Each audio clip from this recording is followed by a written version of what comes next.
All right, team, welcome back to the channel, man. I'm stoked, pumped up to see you. So in the last video, we talked about the questions that I asked on the promotion board, right?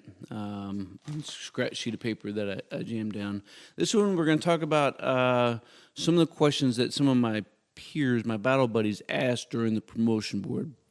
Man, that's what this channel is all about, right? It's all about professional development, military news. So, man, if that's what you're into, you already know what to do. Subscribe to the channel, man. Click the notification bell. But you have to do that, right? You have to click the notification bell. So even if you are subscribed, see if you have all notifications and push notifications on your mobile device, because YouTube kind of sucks at sending out notifications. That's not just for my channel. That's for any channel that you want notifications from. So let's get to this already. Come on. So the very first question that one of my peers asked said something. The question was kind of phrased something along the lines of, "You are conducting." I can't remember what his original question was, but the actual question was, "What are the phases of PRT? What are the 3 phases of PRT?" It was asked in a situational type question, but that's really what they were getting to. The next question was about sponsorship. And so the question was kind of phrased, "Hey man, you're in ACT, right? You're in Army."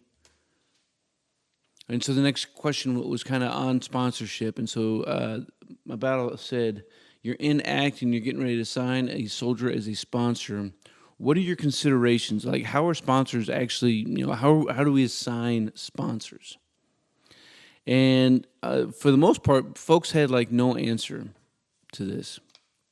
And for everybody who was coming to the board, like, I think all of them had to have been a sponsor at some point in time for somebody coming in. And this is one of those areas, right? You kind of setting yourself up for digging a very big hole, right?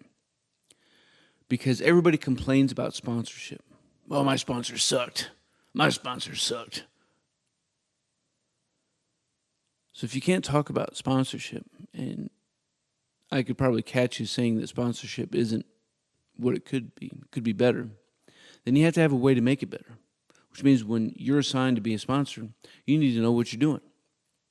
So you should know how sponsors are assigned and be able to talk about all of the other 6 elements of sponsorship. But you should be able to talk about that 5434 and how we assign sponsors based off of marital status and gender and MOS, maybe, right?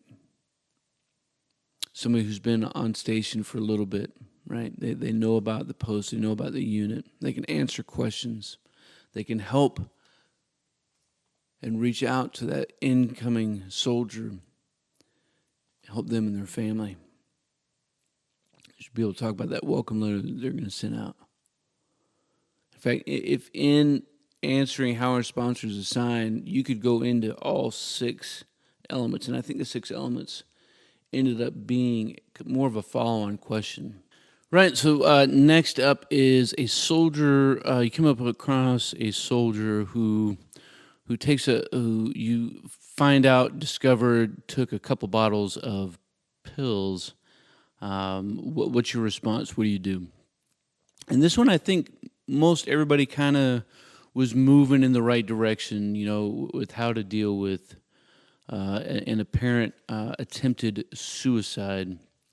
So talked about, staying with the service member, calling 911, continuing to talk to the guy, looking around, looking for other signs, being with them the entire time, taking the follow-up care, days and weeks and months down the road. So I think everybody did a pretty good job with that. Another question that came from another battle buddy was, it's kind of phrased, this one took a while to get the question out. So how we do training all the time, right? Like every Monday we're doing motor pool maintenance. Every Monday we're doing motor pool maintenance. We do all these other trainings like all the time. We do EO training all the time. We do our MET training all the time. We do all of these things all the time. It's like repeats, it never stops. Kind of sucks, right? So yeah, man, it totally sucks for a song. Careful. Why do you think we do that?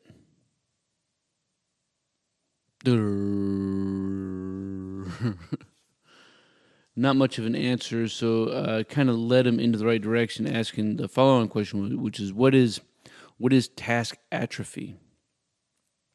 Oh, well, yeah, that's, when you start to lose your skills, like map reading and land navigation, which I'd call BS on, because that's more like riding a bike. But if you're not that good at it, then go to my other channel and get good at mastering your field craft, right? Stochromatic, come on.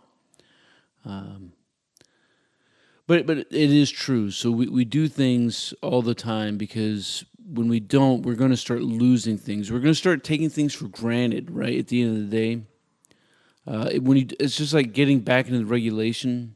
Like if you don't do that when a new task comes up, right? If you're tasked with providing guard detail or guard duty, maybe you're just in a field environment, maybe it is garrison, whatever, and you don't get into 22-6, mate, you're setting yourself up for failure. If you're tasked with, conducting a dismounted squad-sized patrol or platoon-sized patrol, or you're tasked with doing some area defense, and you don't get into regulations, you're going to start taking stuff for granted, right?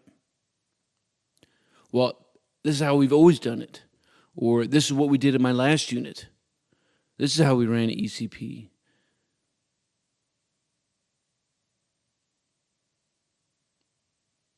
You start to lose what you don't even have in the first place, right? So you have to stay sharp, right? And that's why we do things all the time.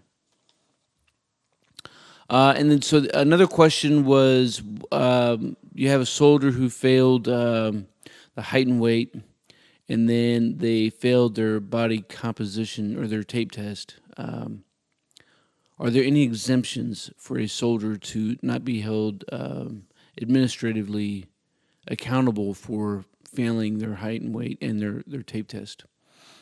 And most people didn't even know that there were any exemptions.